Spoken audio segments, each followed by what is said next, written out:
உலகத்து புண்ணியமெல்லாம் நீ ஒன்று சேர்ந்த உருவம் அம்மா, உன்னை மட்டும் கண்டு மகிழ்ந்தேனம்மா என் துர்க்கை அம்மா, வேறொன்றை அறியேன் நானம்மா. ஓம் சக்தி.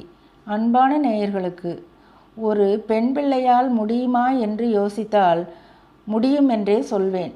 அது என்னவென்றால், வீட்டில் அன்னை வாசம் செய்ய வந்துவிட்டாள் அல்லவா, என்னை சும்மா விடுவாளா? 1,00,000 முறை அவளது திருநாமத்தை சொல்ல வேண்டுமென்று கட்டளையிட்டாள். விவரமாய் சொல்ல மாட்டாள், கோடியிட்டு காட்டுவாள். அதை நான் புரிந்து கொள்ள வேண்டும். எப்படி? நான் பிறந்த வீடு மிகவும் பக்தி நிறைந்த இடம்.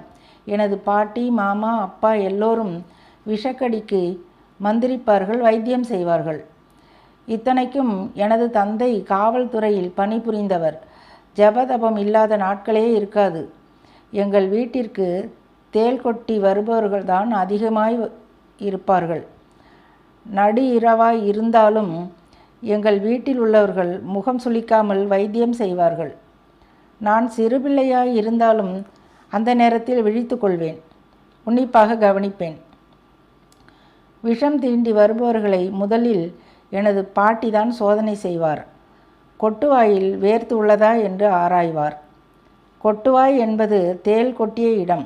அந்த இடத்தில் கடுகு கடுகாய் வேர்த்திருக்கும். அப்படி வேர்த்திருந்தால் தேள் கொட்டியதாய் அர்த்தம். பாம்பு கடித்தால் ஒரு மாதிரியான வீச்சம். இப்படியெல்லாம் பேசிக்கொள்வார்கள். நானும் விழித்திருந்து இதையெல்லாம் காண்பேன். எங்கள் வீடு எப்பொழுதும் இப்படிப்பட்டவர்களால் நடமாட்டம் இருந்து கொண்டே இருக்கும். ஒரு நாள் என் பாட்டி என்னை அழைத்து, இத்தனை பேரப்பிள்ளைகள் இருந்தும் ஒருவருக்கும் இந்த விஷயங்களில் ஆர்வமில்லை, எங்களுக்கு பிறகு நீயாவது இதுபோல் செய்யேன் என்றார். எனக்கு அப்பொழுது 10 வயது கூட நிரம்பவில்லை. இருந்தாலும் இதை நான் எப்படி செய்வது என்று கேட்க, என் பாட்டியோ அமாவாசையன்று இரவில் 108 மிளகு எடுத்து ஒரு கலசத்தில் நீர் எடுத்து என்று விவரங்களை கூறினார்.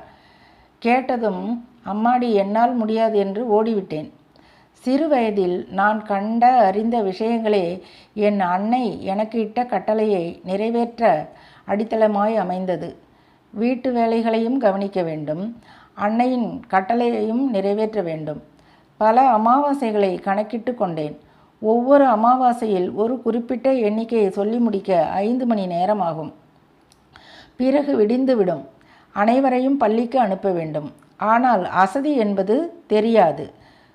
குழந்தைக்கு தேனை ருசி காட்டினால் சும்மா இருக்குமா? தெய்வங்களிடத்தில் எனது நிலை இப்படித்தான் ஆகி போனது. 35 வயதிற்குள் என்னை கற்று தெளிய வைத்தால் என்னுயிர் துர்க்கை.